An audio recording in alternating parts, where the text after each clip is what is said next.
Yo, we got Family Ties 2 coming to you December 9th, San Francisco, neck of the woods. We got 4 of the best hip-hop groups from San Francisco coming at you, performing on one night. Grab tickets. Link is in the description. Yeah, but New York. New York City, baby. New York City. No, yeah, but I was saying I went last March. Yeah. And it blew my... Whoa, sirens already. It blew my mind though. We're dude. back in New York. We're back at NYC. No, it blew my mind because it was like I had no idea what to expect. Like zero idea. I kind of went on a limb. Really? Like yeah, I went like with a friend of mine, but like we didn't like know. I didn't know I was gonna go till like a week or two before. Gotcha. So I kind of went on a limb without any real itinerary, but like instantly like I understood why people love it. Yeah. Like because it was just like I'm sure you hear this all the time, but it's like.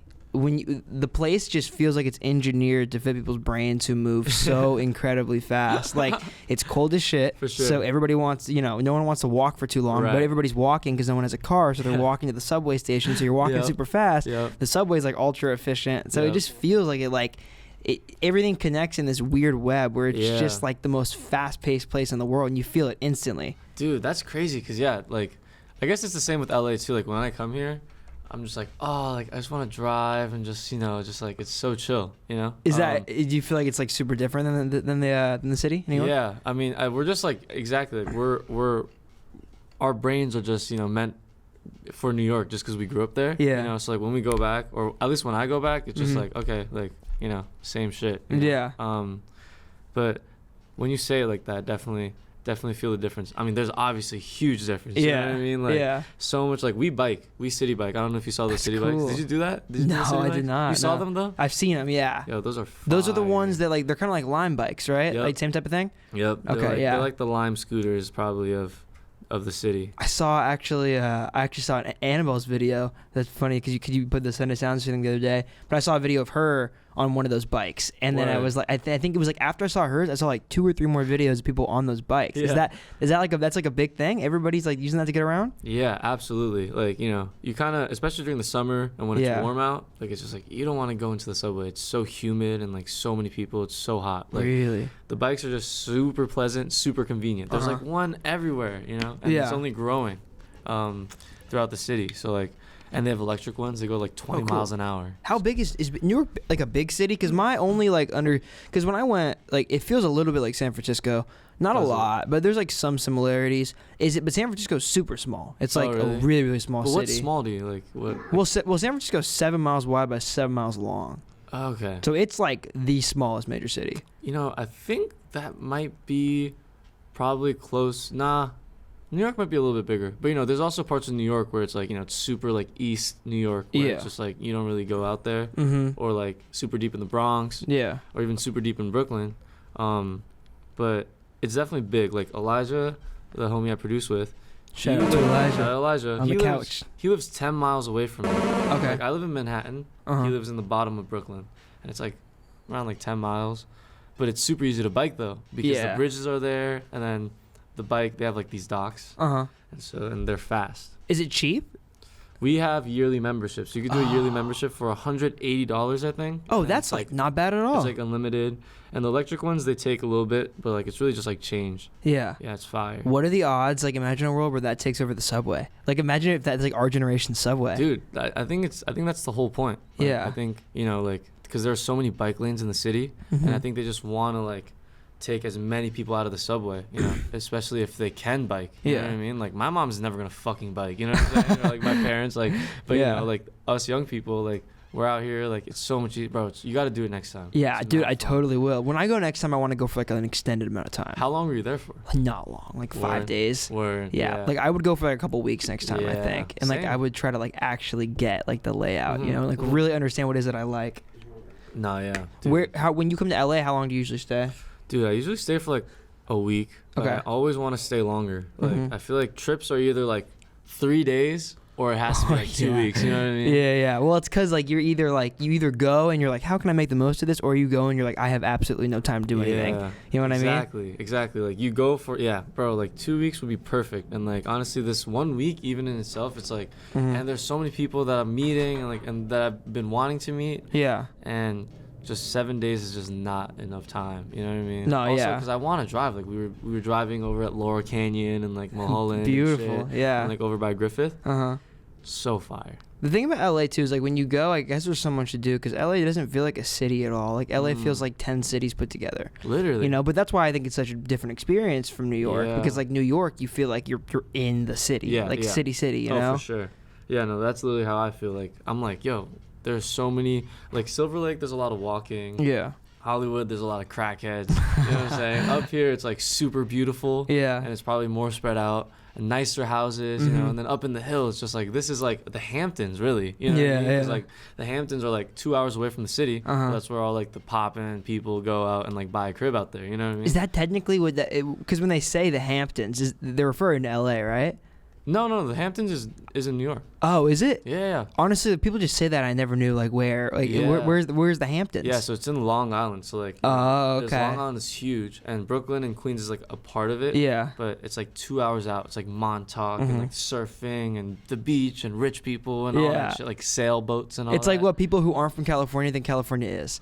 Yes, literally. Yeah. Literally, it's like bro. It's probably like Malibu. You know what I mean? Yeah. Just super chill, bro. Like, chill, lobsters and just expensive seafood. I love it. Oh, that's so sick. But, I can, like, it's funny, like, growing up, there's so many, like, different social statuses in the public school of New York. And, like, I had one homie who was just, like, super nice. Like, he was a homie. And he had a crib out in the Hamptons. So it's just, like, we always ball out over there. Oh, hell yeah. Amazing. So you said you live in Manhattan now? Did you grow up in Manhattan? Yeah. So I was actually born in L.A. My family moved from Japan to L.A. when I was born in, like, 2000. Wow, okay. Yeah, and then they pretty quickly moved out to New York. So I've been in Manhattan. I'm still with my family. Cool. Like, on the Upper East Side of Manhattan. Why'd they go from L.A. to New York? So you've been in the city your entire life? Yeah. Wow, okay. Yeah, dude. It's because my dad worked at a sushi restaurant here. And, like, he trained to be a chef. And then, like, 6 years, he was like, yo, I want to open my own restaurant. And so, like, the OG who taught him was like, yo, take the name of the restaurant and go over to New York. So it was, like, on some, like, crazy sushi story, movie, whatever. But, like, yeah, so that's why we moved over there. This is blowing my mind because I grew up in restaurants, too. Both my parents are chefs. Oh, word. Yeah, they met in culinary school and, like, they grew up, or, like, they, like, came of age in restaurants. So I was, like... I would like go from like my third grade class to go hang out in the office at like this Italian restaurant my dad worked at, or like, and he's like, just stay here. Yeah, stay exactly. I'd be like doing my homework, or I always remember my dad, like I'd walk in and he'd either be playing like hard ass thrash metal or he'd be playing like Bob Marley. That's fine. Yeah, in his like office at work. Dude, wait, did you ever work there? No, I never worked there. No, really? So my dad, he worked at like so many restaurants, but he worked at an Italian restaurant that he opened in Walnut Creek which is like in the Bay Area. Like I think that's where he worked when I was born, and then he worked at Boundary Oak, which is like a country club, and he was like the culinary guy there, the head chef there. And then he went from there. It's like a retirement home, and then another one, and then he worked for a produce company. Word. Now he's back cooking in retirement homes. And my mom, she worked at this Italian restaurant called Vada V when I was born, and she worked there for the first like I think like 6 or 7 years of my life. But since then, she worked in one spot called Postino in Lafayette. It's another Italian restaurant, and she was the pastry chef there for like 20 years, something like that. Probably 15 years, and then she just left like last year, and now she's teaching cooking. Oh wow, that's fire. Yeah, it's really cool. Oh, so it wasn't like a family. You guys didn't have like a family restaurant. No. Word, yeah. So yeah, like bro, like all of high school. Even now, like I'm just like waiting tables and shit. Wow, it's same. crazy. Yeah, dude. Are you still? So you're still waiting tables right now? Yeah, at the family shop. Yeah. That's crazy. It's chill though. It's chill, like just like doing it for the family. Does your whole family work there? Yeah, my whole family. My mom like is like the, how moms are. They're just like, oh, what's up? Whatever. Yeah. Like she just like keeps the vibe up there. And then my dad's the chef, the only sushi chef. And then, like my siblings, like we work like on and off. Yeah. Whoa, that's so cool. It is cool, but honestly, I like it more for like how humbling it is. Like, yo, like these people are actually such assholes sometimes. Dude. Yo, like, have you ever worked in the restaurant? Yeah, I've worked in restaurants for 7 years. Okay. Yeah, waiting tables? Yeah. Dude, I'm just like, yo, I'm so thankful I have this because like one, social game. Yeah. Like just social skills are just like heightened, you know what I mean? You're speaking my language right now, dude. I got out a month ago now. This is my first month in my entire adult life where I haven't worked at a restaurant. Oh, congrats, bro. Thank you. Dude. Yeah, thank you. But I know exactly what you mean. I think about this like all the time. Do you think it was like a net positive or a net negative, like for your music? Because I definitely it impacted what I did in a million ways. Dude, positive. Yeah. Like even the bad experiences, I'm just like, oh, like, you know, like you learn to like not give a fuck and like be an asshole to them back, but like not in a mean way or like you know, just in a way where it's like super respectful, because like you don't want to fuck up the brand, you know what I'm saying? Yeah. But yeah, super positive, and just like, I don't know, like I feel like everyone should work in the restaurant industry a little bit. You know what I mean? I totally agree. Just like learning to just like live and survive and like thrive in those like areas and those fields is just like bro, like that's like my whole life, you know what I mean? Dude, I can 100% tell the difference between somebody who has and who has not worked in a restaurant. Nah, that's real. Like sometimes I gotta be like saying thank you to waiters for my friends. I'm just like, bro, like, dude, fuck, let's say thank you, bro. That I hate. That really gets to me. And my brother makes fun of me, and he's been a server forever too. But he makes fun of me because whenever we go out to eat, he's always like, why are you like that nice to the waiter? Like, because it's because I feel bad. I feel guilty. You know, it's not like he's mean, but he just do the normal thing. I'll say, oh, like thank you. Appreciate it. But like, I don't know, like it kills me to ask. I can't ask waiters for shit because I did it for so long. Like it kills me. Yeah, and like I feel like once you work there, you kind of know the process. Okay, I'm definitely not gonna raise my fucking hand right now. Like you know what I mean? Like, or one of these. You ever got these? Oh, bro. Oh, D. Or you know what's crazy? Like, so the sushi restaurant, it's like omakase. So like you have to explain the fish and all that. Yeah. I worked at Benihana for like a year. Yeah. Okay, I bet. So there's a lot of explaining. Yeah, to a lot do, of explaining. You know what I'm saying? And like some people just don't give a fuck, and some people don't even look at you. And I'm just like, wow, okay. Like honestly, I hate you. I fucking hated when you would talk to somebody. Yeah.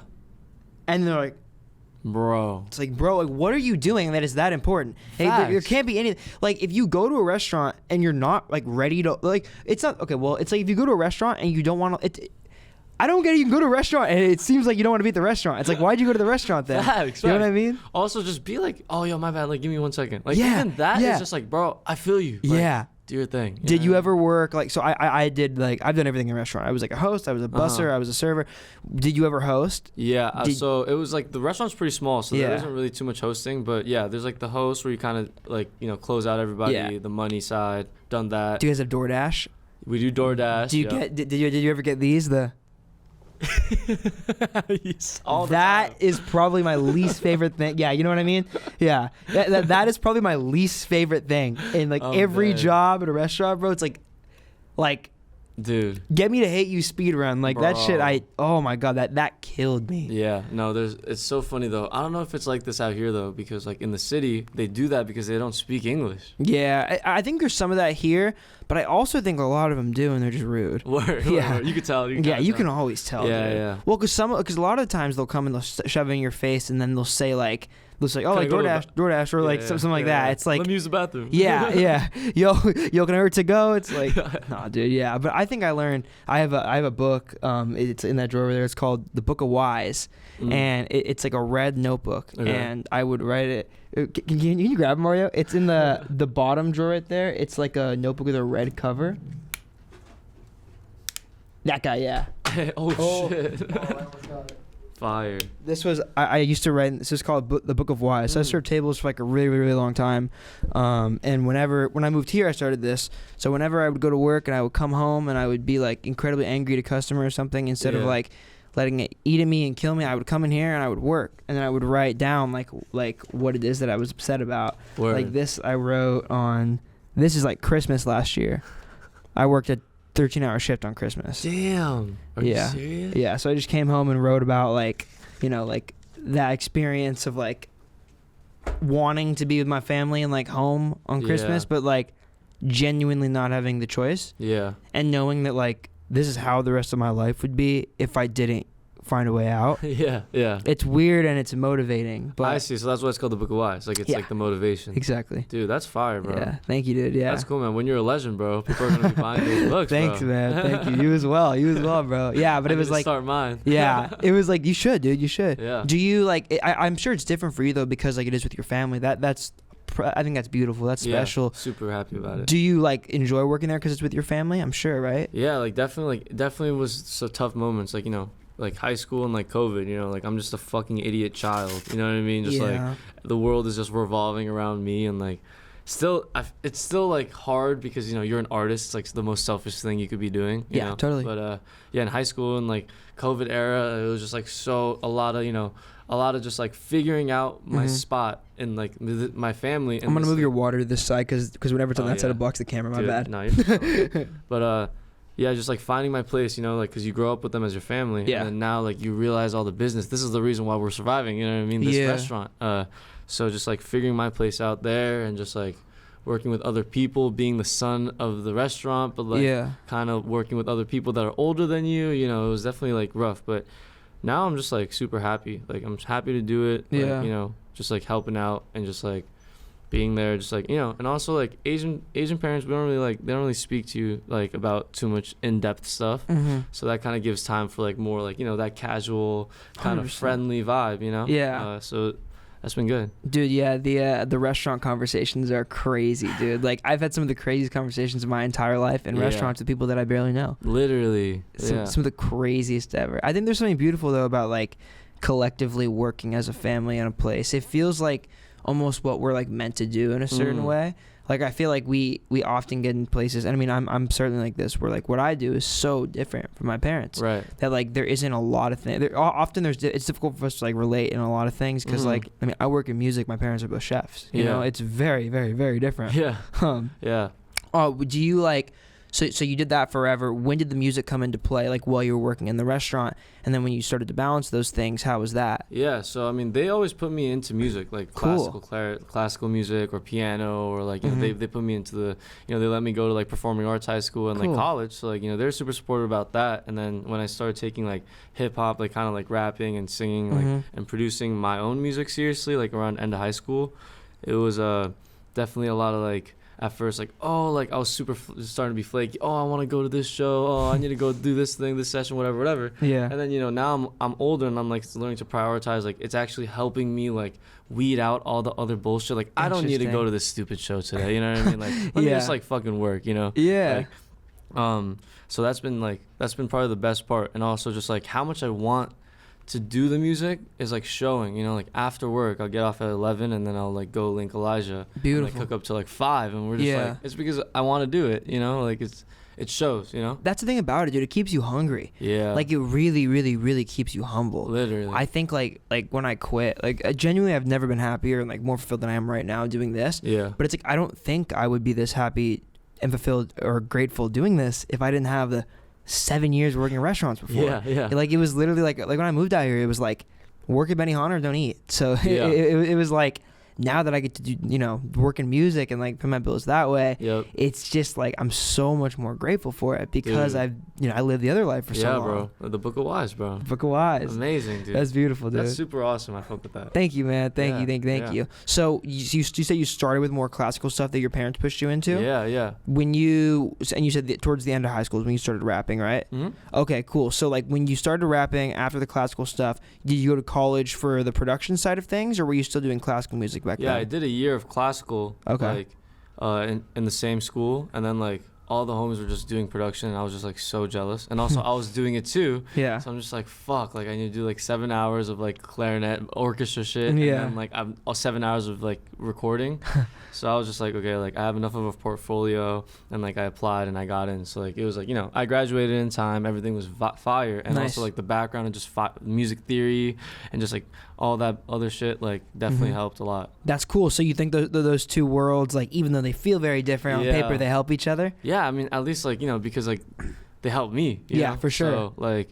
Yeah, absolutely. You know, and also like my parents like didn't force me into it, which was awesome too. Like, it was just like they knew that I fucked with music like, at a super young age. So that was also that too. Like it made me want to learn, and I loved learning about that shit. You know? Yeah. So when you look back at like, because you're graduated now, right? Yep. So when you look back at like college, is it something that you're happy you did? Oh yeah, that's so awesome. Happy. Yeah, literally like those 4 years, like we've done every sound. We've done that weird avant-garde hip-hop, which I still love. We've done, you know, more of like the bouncy stuff. We've done, you know, just like weird ass shit, like just trying everything. And like, cause you know, like the whole point of like a production course at a college is just to do it. You know Try what I mean? things, yeah. Yeah. So like we just use that as an excuse to just really sharpen every tool, like you know, whether it's the writing or whether it's production or whether it's like just like performance of using my voice. Like, you know, that I found all of those and just like feel like I've gone so good at it, like with those 4 years. It's like, bro, like I've had such good experiences with schools. Like high school, awesome, I met like all my like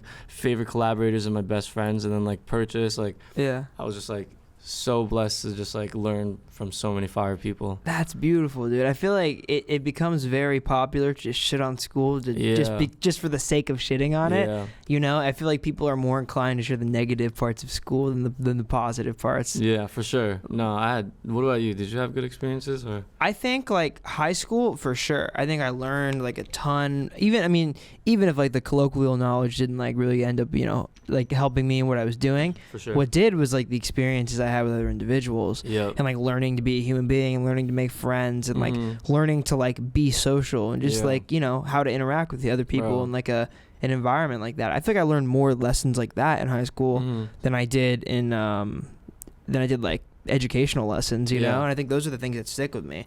But I think about like community college too. So I went to high school and then I went to community college for 2 years for not almost 2 years, like a year and a half for music industry studies, and then I dropped out to do this. But I think that really taught me like the value of people, I think, because that time was really weird for me, because I went from like high school where like I had so many friends and a ton of people to like straight out of that, my only friends like were in music, really. Like all my friends from high school had gone away. They all went to UCs or other colleges, and there was only like 2 or 3 of us that were left. And it was strange. And I still had so much love for those people, you know, but they weren't there. So I was forced to make new friends, and it was like that was when I really realized like nothing is gonna make me happy but music. I kind of realized, because it was like I was dabbling in other things at the time, but it was like everything that I did just brought me back to this. And that was like when it's weird, there was like a breaking off point, I think, where like the former me that, you know, was like involved in sports and, you know, did like a bunch of things like in my town, like that kind of like was gone, and the music part of me kind of became like who I was. And it was a really cool period of my life. Like I was going to I was like, you know, I was from Concord, which is like 25 minutes outside of San Francisco. But I was driving to the city every single day, like doing whatever interview I could, going to whatever show I could, literally just hanging out in studios, doing whatever.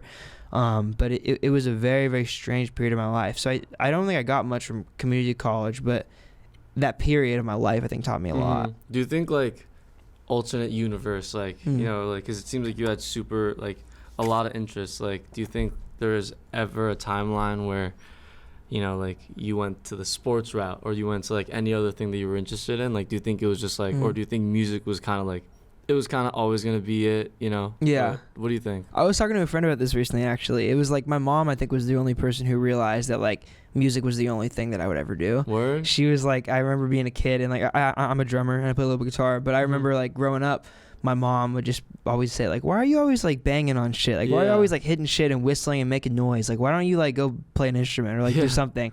And I always like was like too insecure to do it. Like as a kid, I never felt like I was like, I just never felt like that was me, you know, even though it was the whole time. And I just never felt like that was me. So eventually when I kind of like accepted the fact that's like who I was, I felt like more like myself than ever. But I think like if my mom didn't implant that seed in me when I was a kid, I don't think I ever would have really done it, you know? Yeah, I mean, because I feel like music universally is like super sick. You know what I mean? Everyone fucking loves music. So it's like I'm sure everyone has the same starting off point. When it comes to the interest of music, you know, like everyone loves it. Everyone, I'm sure, wants to do something in music at some point in their lives, probably. You know what I mean? Especially now in this day when like you're seeing so much of the process and you're seeing so much of like just successfulness and, you know, just like do it yourself type energy. But do you remember the point where like you really got obsessed with music? Do you remember like when that light bulb kind of went off for you? It was literally when I moved to New York. Like when I was like 7, and I moved to New York and discovered hip hop and discovered like fucking like Eminem and Lil Wayne and like you know, that whole world. And I was just like, I'm obsessed. Like, and I think I was always like a pretty obsessive person. Like back in the day, I loved Michael Jackson. And, like I fucked with Stevie super heavily. Like I loved dancing, watching his fucking videos and shit. Like, and I knew every song. So like, you know, maybe like subconsciously then, but like and then like 3rd grade, found hip hop. And then like consciously though, it was definitely like high school, like getting put onto like Kanye and like Tyler, and then like even the Beatles. I didn't grow up with the Beatles. I found the Beatles, Beach Boys, and I was like, yo, this is crazy. And honestly, those were the ones that gave me the battery to like in my back to like really like pursue this shit. I think. It's always strange when you go down that pipeline. Like I remember so specifically like how whoa, excuse me. That was crazy.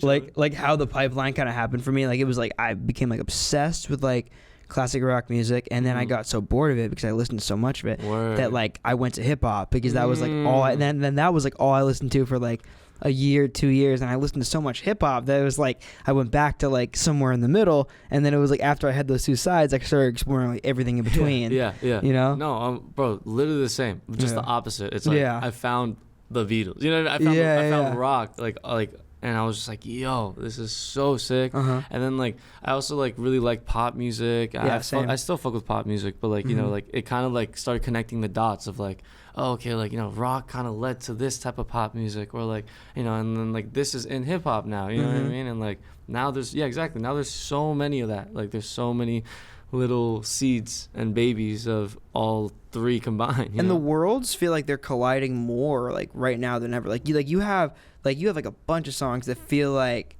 especially your stuff with Jackson. I feel like some of the stuff feels like way more like in kind of like the rock pop vein. And then you have songs like, you know, like the song you have with Cisco, which like is more like jazz rappy, and then some of the stuff off the new project is like way more rappy. When you like go into the studio, you actively thinking about like what you want to make, or do you just figure out what comes out? Dude, when it comes to my music, it's definitely like we just really just shit out whatever, you know what I mean? Like that day we're making a drill beat, you know what I mean? Or today we're making some shit with no drums or something, you know?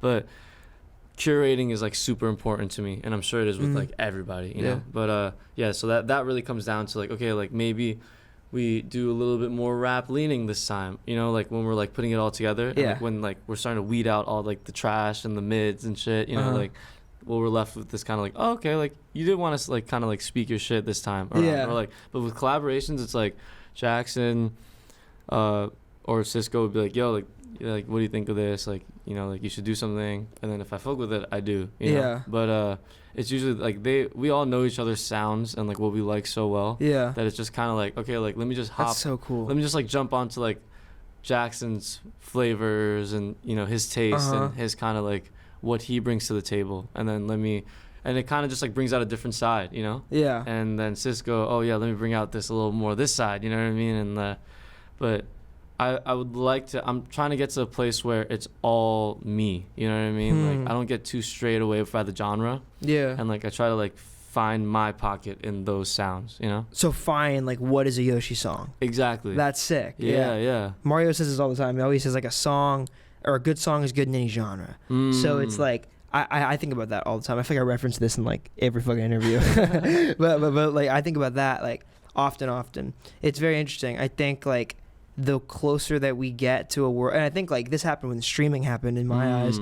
I think once you didn't have to pay for music anymore, we kind of lost fans of like a soul of a genre. You know, like people stopped being like only hip hop fans or like only rock fans or like only jazz fans or whatever. It was like, I think people begin to understand that those worlds combine so much because like, you know, in the age of streaming, when you don't have to pay for music, like why would I not jump from like a rap record to a rock record to a jazz record to a funk record? It's like it's literally like 2 clicks away. You know, where like I don't know, like, you know, growing up, like this doesn't exist at all anymore. But like, you know, like Best Buys or like CD stores or some shit, like they have sections of like rock, hip hop, jazz, and it's just like it's so intimidating if you don't know the genre, if you don't know like any of the artists, like, you know what I mean? Like where the fuck do I start if I see a whole like you know space of like classical music and I'm just like, what, who are these names, what the fuck am I gonna listen to by picking these up, you know what I mean? Where like streaming, you could get a taste, you know, you could check it out. Oh, someone posts it, oh, they fuck with it, okay, let me check that out. Like, and if you don't fuck with it, it's like 5 seconds, 10 seconds, 30 seconds of your life that was just like gone. But like other than that, it's like, you know, it's not $10 or it's not like spending 10 minutes looking at the back of a CD being like, I wonder if I'm gonna like this. You're not like literally wasting money. Exactly. That'd be, because I do think like it used to kind of be like hard to be like a super well versed person in like every genre. Like you would have had to spend a lot of money. That's what I'm saying. Like yo, like a lot of my like, you know, like those like vinyl like friends or like just people that knew music from like ever since I was so young, just like Stacks, or they were just lime wiring it. Did you guys? Yeah, you guys fuck with lime wire? Like it was like DatPiff or some shit. It was just like illegal downloading shit. On the internet. Like they were just like scouring through the internet to find like just whatever the fuck. I never did that. Like my like first streaming was YouTube. Like Word. I remember like when I was like 12, 13 years old, like I was like heavy. I had a MP3 player, and then I had an iPod Nano. Yeah. And I remember like I was heavy into those, and then from there I got like I would just listen to music on my computer, and I'd listen on like YouTube. And I would only watch music videos. Yeah. And I think that was when I like fell in love with the worlds of like film and music like together. Same. Dude, your music videos are like super sick.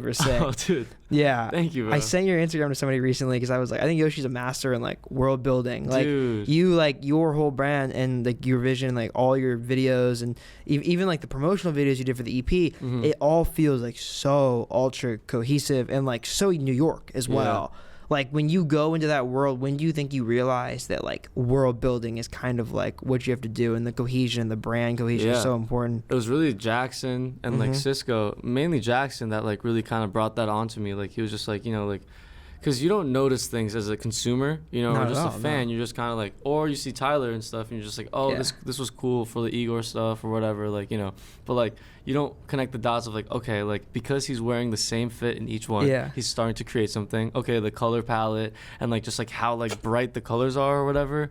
You know, it's like it does a lot subconsciously. And Jackson was like super on that wave, like super early, and this has literally just been like the first time I think I kind of got it, you know what I mean? Yeah, like, I kind of knew, okay, like maybe like to start to build the world, like, okay, let's use Instagram and like TikTok, for sure. And like, you know, like small clips that are like kind of artsy, but like it's super easy to understand, but it doesn't really make any sense, you know? And just like that. And we filmed it all in Japan, actually. That was in Japan? Yeah, all the promotional stuff was in Japan. Did you go there just to shoot it? Yeah, so we. Whoa, yeah, so we I didn't. That's crazy. I couldn't tell the difference between Japan and New York. No, dude, we try to like keep it like super vague. You know? Cool. Yeah, but that was like. Was the train in? The train was in Japan. Yeah. Whoa. Yeah, dude, that's like my favorite one. That one is so, dude. I love it too. I also like, as like a filmmaker, I was watching and I was like, it is so satisfying, like how you guys did the audio for it, and you can hear you when you're running up to it. Yeah. But you also hear like the train. Dude, I think it's so good. Dude, thank you. Yeah, no, that was we were so stoked. We were so hyped, bro. Like we were just like, yo, like, you know, we were just grinding 20 days in Japan. Like me and my homie Patrick, who films everything. Yeah. Just getting all that shit done, and like it was kind of cool. Like being somewhere away from home, like and out of the distractions of like friends and going out on the shows, like kind of like really helped me lock in and helped us lock in and be like, okay, let's find a cool idea for this promo. Okay, we have these two, but like we need one more. Like what could we do? And then like we did like the swing one. Yeah, and so cool.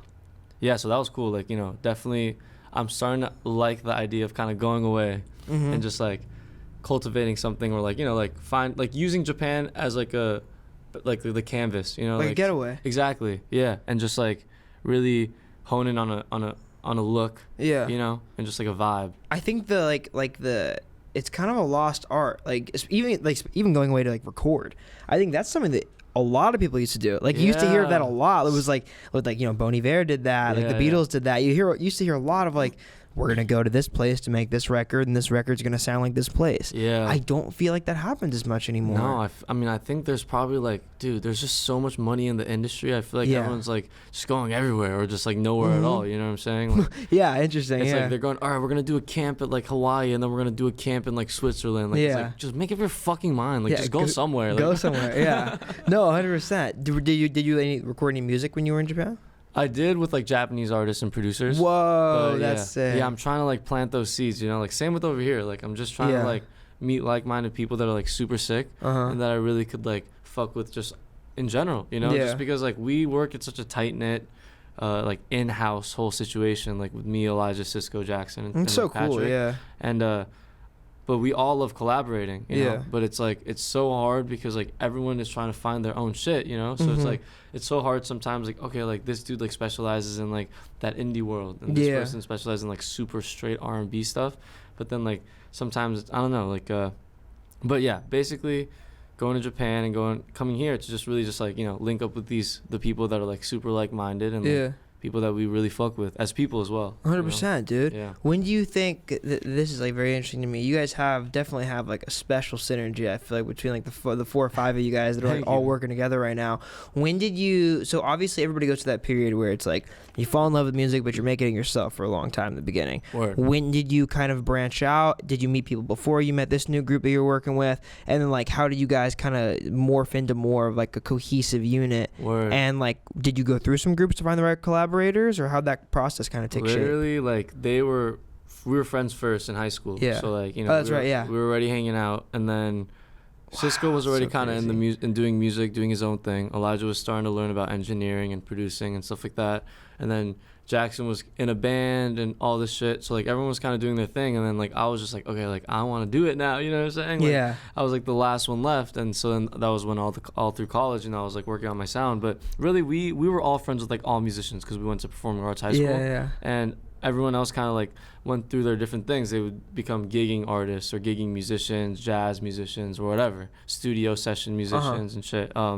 We were the only ones that like we're making our own music. Yeah. And we kind of just stuck together, and like it's like we don't really like to put too much pressure on like making a tape with all of us or collaborating too all the time. Like, you know, like I feel like it's cooler where it's like behind the scenes is where I agree, yeah. You know what I mean? And then like every now and then I'll jump on Cisco's song, or Cisco will jump on my song, or Jackson jumps on my song. You know? Like when it makes sense, but it's natural. Exactly. I think about that all the time with like Dijon and McGee. I think they're a good example of that. Bro. It's like they do like Dijon has a part in every McGee record, and McGee has a part in every Dijon record. Yep. But they're never like it's not a group. Yeah. You know, like it's just Dijon and McGee. Exactly. And like to that point too, like I feel like when they force it is when it crumbles. Like, Yeah, I agree. Odd Future, like fucking Brockhampton, so true. fucking ASAP Mob or Pro Era or whatever. You know, it's like when there's like a ringleader and everyone's like, okay, he's up next now. It's like, shut the fuck up, bro. Just like make your music and like sharpen your sound and like craft. And then like if you guys are still friends in 5 years, then like that's valid. Like, you know what I mean? Like that's how it should be. And I feel like the friends first thing is like the most important thing. I mean, I see it with you guys too. Thanks, like y'all bro. are like super just like, seems like you guys are like besties type shit. Yeah. Love that guy. Word. Yeah. I think that's cool. Thanks, bro. Yeah, I appreciate it. I think you're right. It's weird because it's like I feel the same way, and I think like there's been times where I've tried to put labels on things, but it's like it's almost like when the friendship is the label, like the label is friend. Exactly. You know, Yeah. it never can really die, and that's beautiful. Did you have like a huge process of like doing like the above the ground, like I don't know, just like whatever, finding what you are doing now? Like, yeah, 100%. I mean, like we were talking about this like yesterday because we're going through a period now where like we a lot of people have been reaching out and like trying to work, which is awesome, and I'm very excited about it. But we went through like a lot of different iterations of things. I mean, like in the beginning, it was just me. It was just me for like 2.5, 3 years. Yeah. Then I found a group of people, and some of them branched off, and some of them are still working on stuff. And that was in the Bay Area. That was kind of like the first group of us that, you know, we were going to San Francisco every day and like finding these artists and like interviewing people. Like we did interviews in every studio in the Bay. I did an interview on top of a car. I did an interview like on the Golden Gate Bridge. Like we did shit everywhere. And it was just like that. I look back at that period as so in such a fond way, and it's so like shaping for me. But that was like memories that I share with like kind of the old iteration of those of the Above the Bridge kind of crew. And then from there we went to like it was like a while, it was just me and another person, and then it was like, you know, there were 2 people, and then it was just me again for a long time. Gotcha. And it's just like a lot of plug and play. And I think I realized at a certain point that like it's on me to be a good leader. Yeah. And to like make sure that everybody feels welcome in this community. And it was like, I think to your point, like when I stopped trying to label it, it's when I've had the most success. Like I was talking to him about this because we've been taking a bunch of calls with people who like are interested and we're doing stuff with us right now. And I was telling him, I was like, I just want to like find what people love and then like give them a platform to do that. Yeah. Or like a community to do that with cool people, you know? And it's like, I don't want to label it. I used to like be so quick to label things because like you said, like we grew up watching Odd Future. We grew up watching ASAP Mob and Pro Era, and like, you know, my version of that is like Lyrical Lemonade, or you grow up watching Overcast or like Hive Mind or like people like this that like it feels like they have a label, but it's like that label that, you know, that is the name that only grew out of the friendship first. You know? Yeah, no, dude, I feel that. But also, yeah, it's like it seems like you know, like you were just doing your shit regardless, you know what I mean? Like no matter what, like people come and go and shit, like it's like you stayed, you know, super just like the fucking straight ahead, you know, just like doing your thing. Like that makes a lot of sense. Like I think that's the move. Like it's like when you find people that are doing that no matter what, you know what I mean? It's 100%. like the people, you're gonna meet people where it's like, I'm gonna do this no matter what. Yeah. You're gonna do this no matter what. Like, it'll be cool if we're homies, you know what I mean? Yeah. So yeah, that's like, yeah, I fuck with that. I totally agree. My friend McLean told me this one time, and I think about it a lot. He said, like, you shouldn't try to keep somebody from, like, you shouldn't try to get somebody to stay. Like, when you're working with somebody, if you guys go your separate ways, you shouldn't try to, like, force, like a square peg into a round hole. Like, you shouldn't try to, like, make something work if, like, it doesn't work right now. You just have to hope and know that, like, if you think you two are, like, a good creative match, in the future they'll come back, or like, you know, when the time is right for you two to meet, you will. Yeah. But in the meantime, the constant has to be you. Yeah. You have to be the one who's pushing the ship forward, no matter what. You know. Especially with the creative stuff. You know? For sure. Yeah, bro. I agree. 100%. When did you? So like, cause you guys like technically are like a group, right? Yeah. So is like a mixtape or something like that something you guys would like shy away from doing? You think? Not at all. Wow, we're super down. I feel like they're definitely. Like maybe one day, you know, it'll present itself. It's gotta be right though. Yeah, we definitely talk about it all the time. We're like, yeah, like, you know, like we definitely want to keep growing individually. You know, beautiful. I think that's also like where a lot of those groups kind of like they kind of like fucked up in a way, or like it didn't work out because they weren't cultivating their own like fan base or whatever, or some community amongst themselves individually. You know what I mean? Like, totally. So we're definitely still trying to continue with that and just like keep growing individually, and then it's like. Then it's just like, then we just got to make the music, you know what I'm saying? Like, and it'll be super fun, and, you know, we'll try to like incorporate all that stuff. Like, that's what I'm excited about when we do it. I'm like excited to incorporate all 4 of our sounds, you know, and just like see what the fuck happens. I think it becomes so egoless too, like when you're doing it that way. Yeah. Like when there's, you know, like there's 4 or 5 of us in a room, and like, we don't know what's gonna come out tonight, but like it's for somebody, and if it's not for me, that's okay. Yeah, like literally. That's so beautiful. I love that. Yeah, like I'm so okay with sitting out, or I'm so okay with. That's so egoless. That's awesome, dude. But you know, sometimes it comes out. Yeah. Was it hard to get to that point? Do you think like it was difficult in the beginning? No, because I already started as like, I'm not a rapper, you know what I mean, or I'm not an artist. Like same with you, like you fucking for sure. You enter it just like not like imposter syndrome. I'm super happy that I never had that before. Yeah. But I know the feeling you're describing though. Yeah, you know what I mean? It's just like I never came into this like I'm the best fucking rapper. So it's just like, you know, like I'm trying to make the best product too. Yeah. You know, and I'm so like involved in the production that like if this verse needs to be cut or if this verse needs to be redone, it's like we're gonna do that shit. You know what I mean? Or if I need to bring someone in to sing it better, you know, like that's because I want to make the best thing. And like I feel like it is egoless, but it's also like I also could look at it in like a selfish way of like, yo, like I'm trying to make the best product. So it's like, you know, like, and I can't deliver it, you know? Yeah. I love that way of thinking, because it's like you begin to think of your music as like a service. For sure. Like you're providing a service that like you're lucky if people consume the service. Yeah. But you have to provide the best service. Bro, you know? Facts. And like I'm such a strong proponent of like I can't do any of this shit by myself. Yeah. Like, you know, like Cisco is like he's a fucking musical madman. Like he could do everything by himself. You know what I mean? And same with Jackson. Jackson's super good at like producing and just like really cultivating his own sound. Yeah. But like when it comes to me, I'm like, yo, like you are fire at guitar. Like please, can you play on this song? Like, that'll be amazing. You know what I mean? Or like let's like write this together. Or like, you know, I need some help. Like, you know, it's like, also just like this shit sucks if you're not doing it with other people. Word. It's not fun. Literally. You know what I mean? Like, yeah, dead ass, bro. I feel that. Like, dude, like I feel this whenever I make something that I love. Like whenever I like, you know, do an interview that I love, or like record a live session that I love, or like, you know, I write something, whatever it is, whatever I make. The best part of that process is showing somebody and then being super excited. Like that's the coolest thing ever. Yeah, you're like, yo, bro, like you need to listen to this. You know what I mean? Yeah. I feel you. I feel that OD. It's literally the best, bro. If you're doing this alone, you might as well not do it at all. Facts. So busy time for you, obviously. You're playing a show tonight, and then you have the new record out. Yep. Since you've had congratulations, by the way. It's incredible. Thank you. Of course, dude. Of course. When you've put it out, what have the overwhelming like emotions been so far in terms of like how you feel kind of coming from like, you have all these songs and they're yours, and now all these songs are somebody else's. What have like the overwhelming emotions like around the release have been so far? Yeah, it's been super good. You know, definitely really tired. You know, Yeah, just, like, for sure. This is the first time we were like working with the distro, so like cool, you know, nice. But also like who are you it guys was, working like, with? Equity. They're Nice. they're like Rock Nations, but like they're Cool. out in New York, so like we're always tapping in. And Hell shit. yeah. Super awesome. But we kind of gave ourselves a deadline, you know, because it's so close to the end of the year. Like I was just like, all right, It's hard. we need to get this out before Thanksgiving, you know, like Yeah, you know all yeah. the politics come with like the Industry shuts down. Yeah. exactly.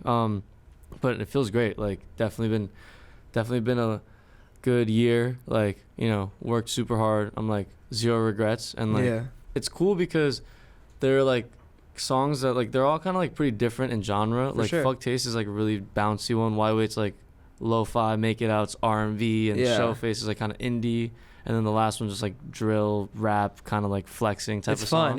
yeah. But it's nice to see that, because I'm such a strong proponent of like good songwriting, Totally. that like, you know, the last song it's just me rapping, so I'm just like, oh, I wonder if people are gonna like it, because like there's no hook or there's no good structure or something. But like it's nice that I'm like people are saying that's their favorite, or like cool. yeah, so I'm just like, okay, cool. Like, you know, like I guess it's not that deep sometimes, you know what I mean? Like Yeah. we stress over it so much of just like, oh, we can't have 3 verses, or we can't have like only one, or maybe we should only have 1 verse, like Yeah. you know what I mean? But like no one thinks like that. Yeah. yeah, no one does, I guess. I know exactly what you mean. Yeah. I talk to a lot of artists like that. Like they're like, oh, I put this project out, but like I'm afraid that like the more accessible songs are gonna be the ones that people hate because they're not artful. But it's like, yeah, but they're fun.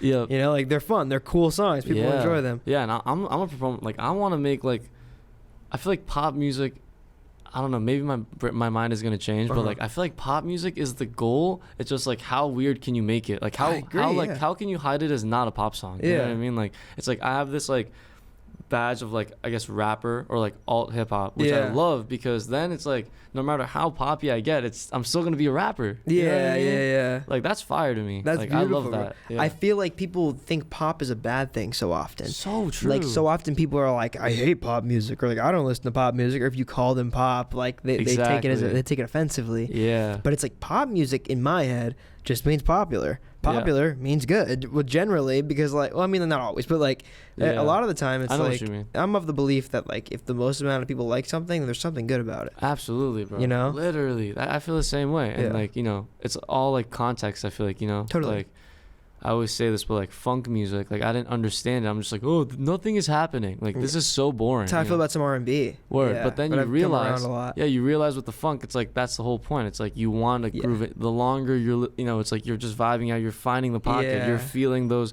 Ooh, he just did that, or like, you know, that's like the point of it. Or it's just like groovy as fuck, you know. And then it's like when they like go off of that, like when they change something, like that is what's exciting, you know. Exactly. That like one major chord. Now, oh, finally, like, oh shit, that's crazy. You know? Yeah, no, 100%, dude. So that was like, I think I had that moment with hip hop for sure. Really? Like I was definitely a kid who like grew up without any hip hop, and then like I remember hearing Mac for the first time, and then like everything changed. Yeah. I remember hearing Mac, and then I remember listening to Saturation 1. Word. And everything changed. That's a great era to enter hip hop. Yeah, like. for sure. Like 2016, 2017 was when I like really, really fell into hip hop.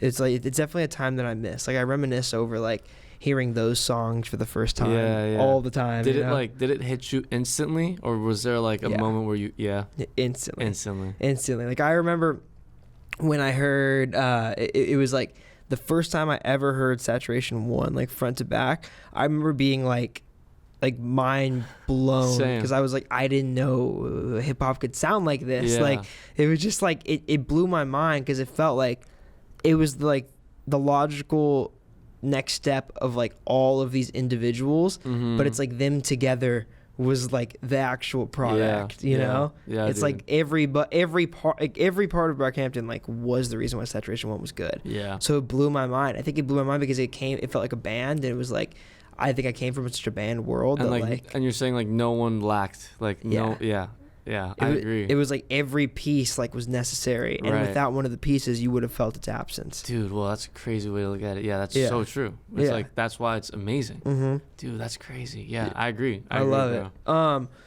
So after putting the record out, like, what do you, in terms of like songs, has there been any that have like surprised you in terms of like reaction?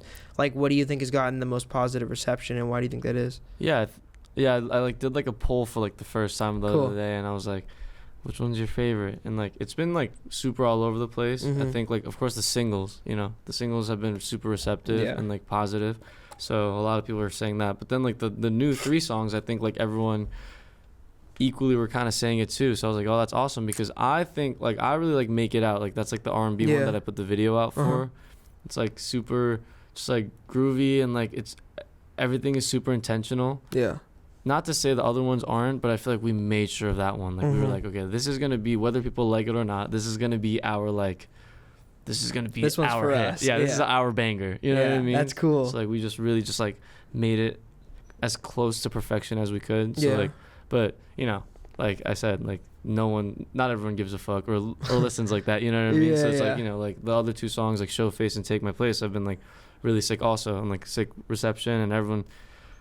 I feel like, I don't know. It's been, people that like hit me up and like congratulate me, obviously, like hopefully fuck with the thing, you know what I mean? Yeah. So it's like, that's been good. Did you do sessions that were meant for this project? Or was it more or less just like, we made this song and it would sound good here? Like, when did you start to formulate that these songs went together? Or were they written to come in tandem? Yeah, so I mean, after I put my last EP out last year, it's like we've just been kind of working on just music, just trying to come up with compilation of compiled songs, so like we like made so much music, not even to have a vibe or like figuring that out, just like kind of seeing where we go. And like that was like what was super fun about this one. Like we just kind of realized, and we were like, okay, like this is cool, but like I don't know if I like this. Oh, this one's not done, we can't finish it, so we're gonna move on. And we just keep making until we have like maybe 3 songs. Like I think we had Fuck Taste and Make It Out, and then Why Wait, the second single. And then we were just kind of like, okay, like how can we finish this? Like these are all super different, so maybe we keep being different, you know what I mean? Like whereas if we had like 3 R&B songs, maybe I would be like, okay, maybe we could have like 1 rap song and then one that's like kind of both. I feel like that's like the curation that usually happens, but this one was all different genres to me, so it was like, okay, let's just keep doing that, and then so it's all different. For sure. And it's so weird when people try to put a label on that.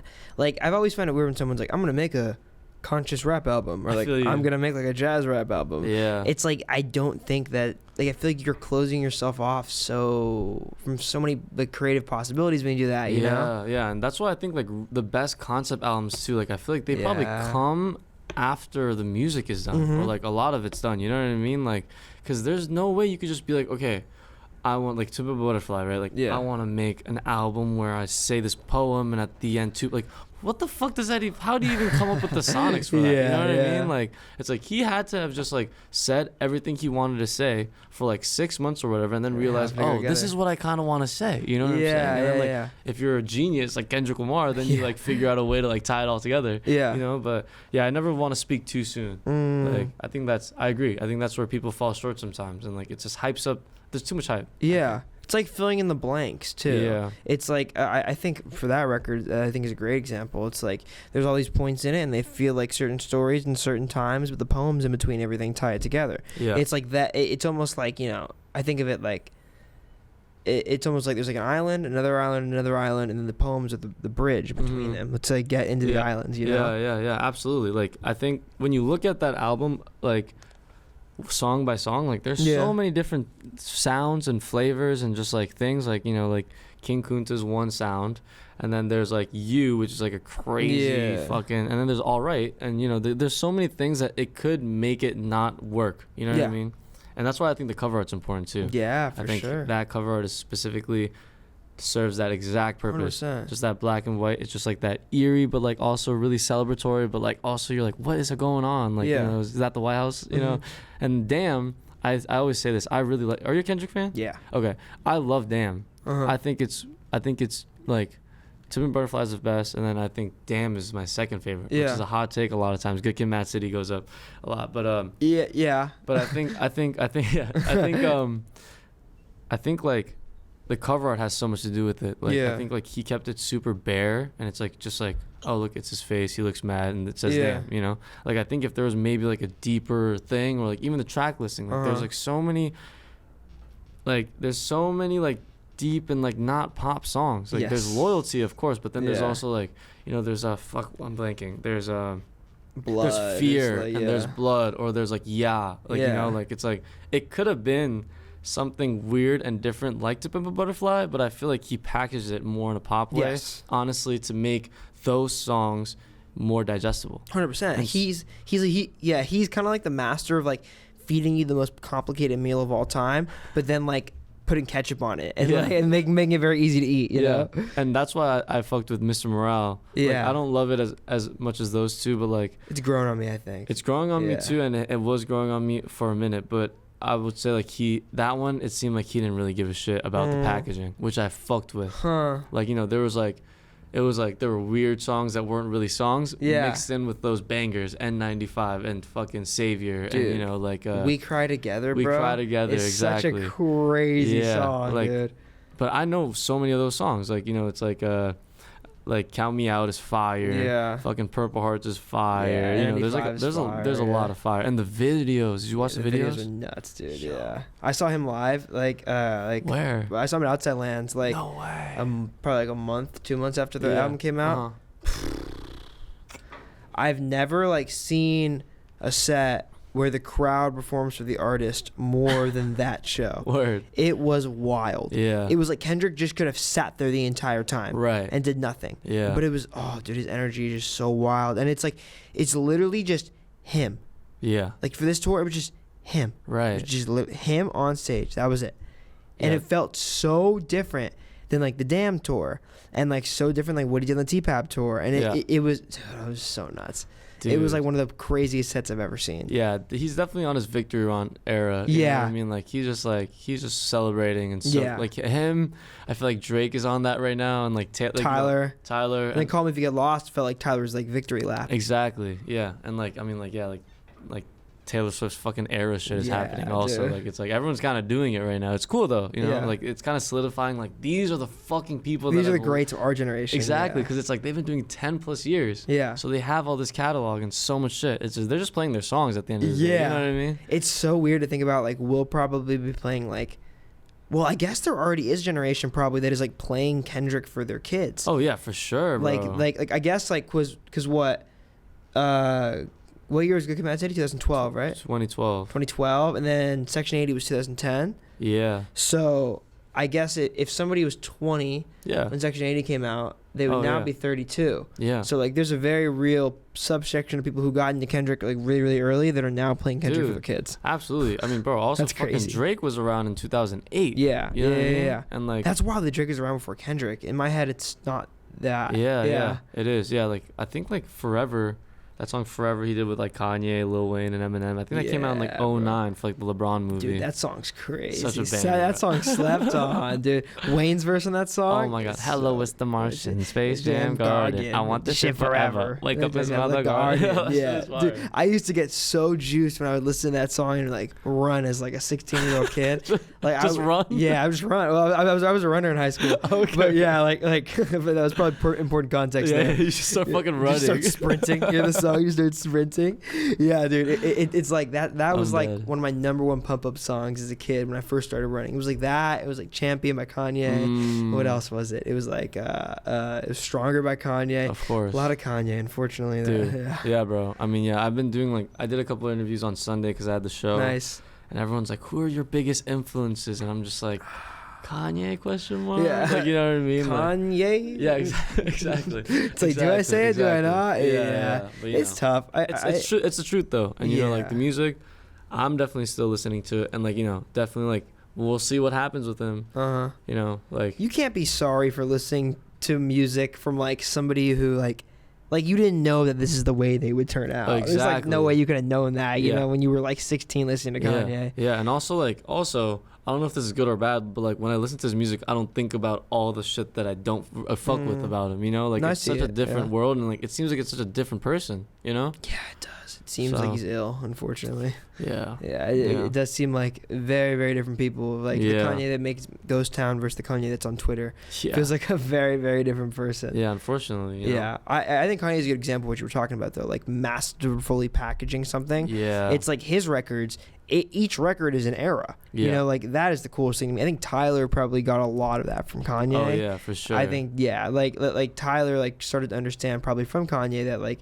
all of like when you put an album out, it should be like an era of you. Yep. And Kanye feels like has done that more intensely than anybody but Tyler. Yeah. I think Tyler like was the logical next step from there because it's like Flower Boy era Tyler versus like I guess even more specifically, he probably got it after Igor. Because it was like Igor era Tyler versus Call Me If You Get Lost era Tyler. Yeah. Are like images. Right. There are specific images in my head. Right. Call Me If You Get Lost era Tyler is like him in the blue suit. Igor Tyler is like all the pink. And it's like him with like the world building. The world building. Yeah. Tyler, dude. I think, is the master at that, bro. It's crazy to like the way Call Me If You Get works. Lost, he fucking went dumb, bro. He went insane. Yeah. Like those videos were insane, bro. He was just like shitting, bro. Yeah. Like it was crazy. Have you seen him live?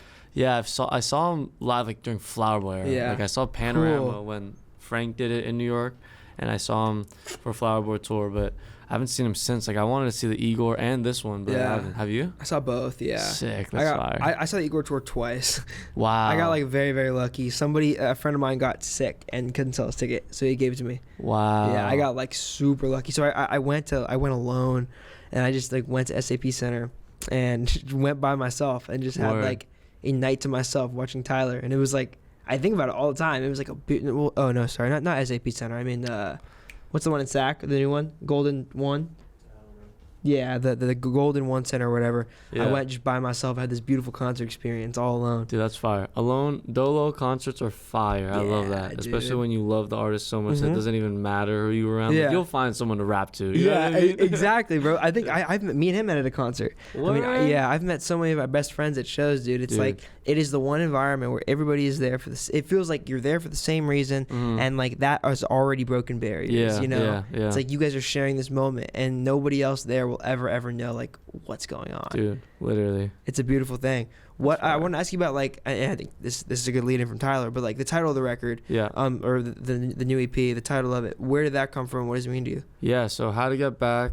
It was really just like I really didn't have a title for like so long, until like a week before we had to submit it, and I was just kind of like trying, like I was like, it was like crunch time. I'm like trying to find like what is this gonna be called? Like I was gonna call it like here are just some songs or 5 songs or whatever. Like I was just gonna really hit the some rap songs route and just like kind of. But the promo like spoke for itself, and I like really missing the train, or what I mean, or like like going back to Japan, and just kind of like speaking more about myself, or like like dropping here and there like kind of more about my life, like just trying to get back to it. Like it's literally just what it means, but like how to get back to what, like how to roots? get back to roots, or how to get back to just yourself, just the confidence, or just like just that feeling when you're just talking your shit, or that feeling, make it out when it's like like a relationship. It's like it kind of started to tie in like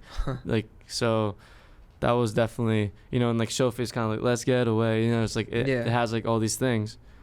So I was like, oh, this seems easy. And then I also like the visual of how it looked too. Like that's super important to me. Like, for sure. Yeah. So How to Get Back, it's like super easy to see it, and like just super like nice on the eyes, I feel like. Yeah. Oh, I agree. Like I think like a long word and 2 short words and then another long word is just like visually appealing. For sure. Yeah. That is an interesting idea too. Like there does seem to be like moments in our life where we stray from what is truly us, and that might be a relationship, or that might be like you moving to a new place.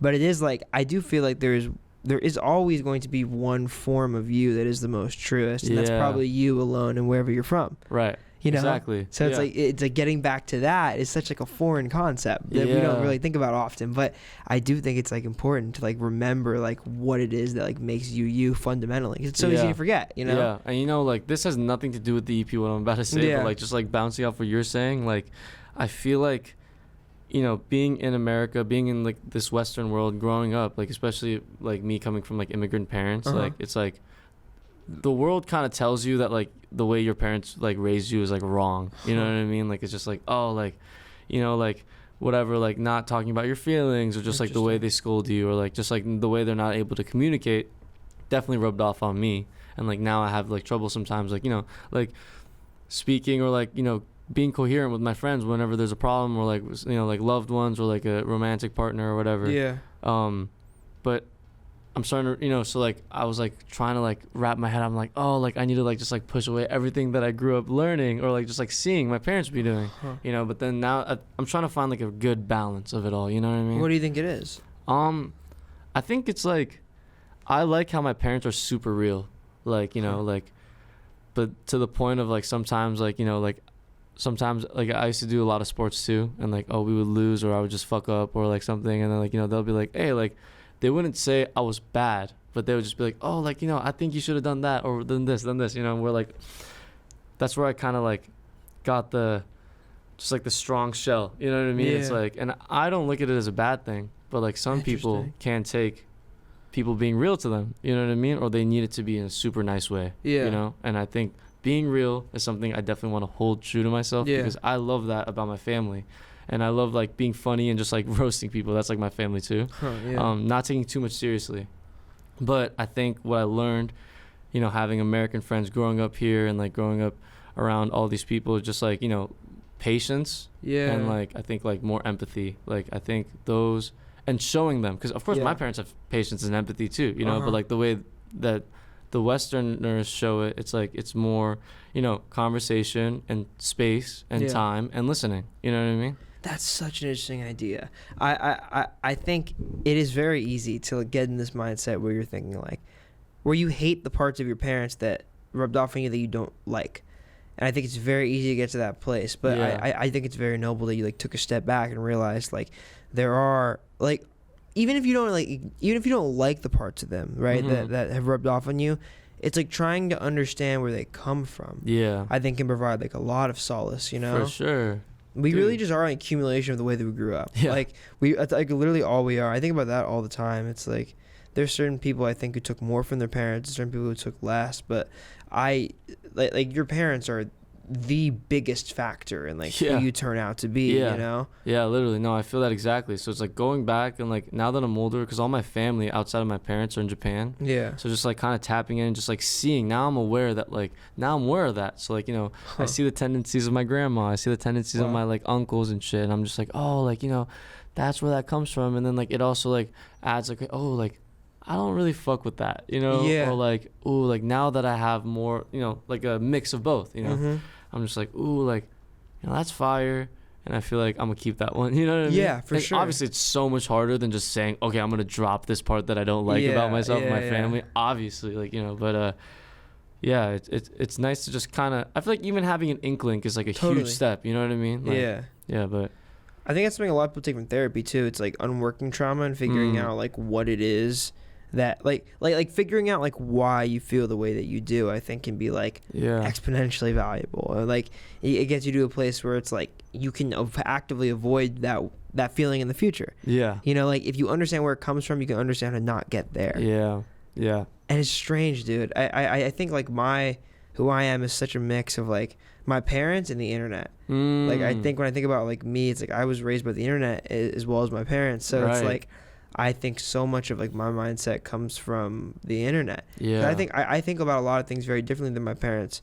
Not to say that one is right, one's wrong, but it's just like their input I think was like huge on me, and so was like the internet. Like absolutely. It's cool too because like I think your neighborhood and the place you live depends about like you know is very or you know changes your mindset a lot too. It's like it's accumulation of like your parents and their mindset, like the kids that you're around. It's really a crapshoot. It's like it's the game of life. You know, it's so interesting. Dude, yeah, that's real, bro. Like, cause internet, huge thing too. And like, it also, it's like, what pocket of the internet did you grow up in? For you know sure. What I mean? Like, and now I feel like it's like that's being more and more like relevant of an idea. You know, it's like, yo, like there's so many pockets, and that's why there's so many successful artists. There's so many successful communities, and there's so many successful like thoughts, like Yeah. you know, like just like belief systems and 100%. shit. You know what I mean? What I want again is like the live stuff. Like I miss live communities. I talk about this a lot, but I think like post COVID, the music scene is like the idea of like